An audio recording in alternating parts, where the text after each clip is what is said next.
But deeper than that is bad policy and bad process. Let me ask you about drugs, because that's obviously an important part of healthcare. And you know, Bernie Sanders was very critical of you and 12 other Democrats for voting against a bill that would have allowed the importation of drugs from Canada.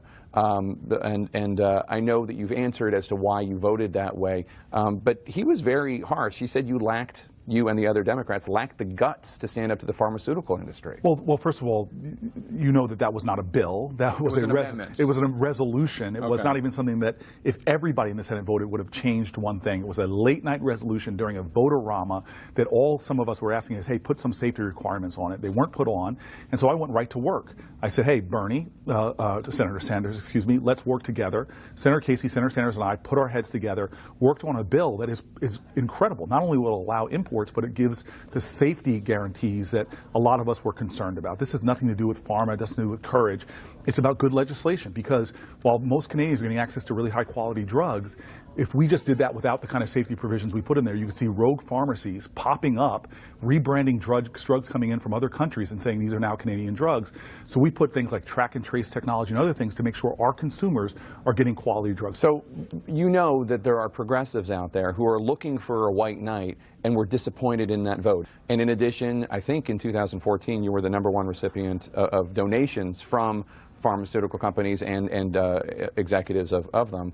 How can these people who are very wary of big pharma and very wary of the fact that rising drug prices is one of the main reasons why healthcare costs are going up so much, that you're going to be on their side and not the side of all these pharmaceutical companies that are in your state? I'm a big believer that life is about what you do and not what you say.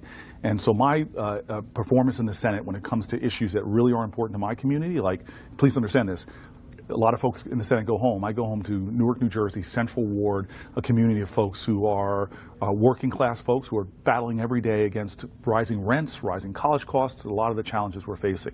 That's where my loyalty lies, and we're trying to, in the Senate, my team is trying to focus on that. So when it comes to pharmaceutical prices, they're too high, and if you look at my performance in the Senate, whether it's a bill I just did with Senator Sanders, or talking and working about other ways to lower prescription drugs. In fact, go back to when I was a mayor, we had ways to, we did an incredibly innovative program to lower prescription drug costs and get more people into preventative care. So my work and and you know this from my history, what got me into politics in the first place was representing low-income communities. I still live in a census tract where the median income is $14,000 per individual.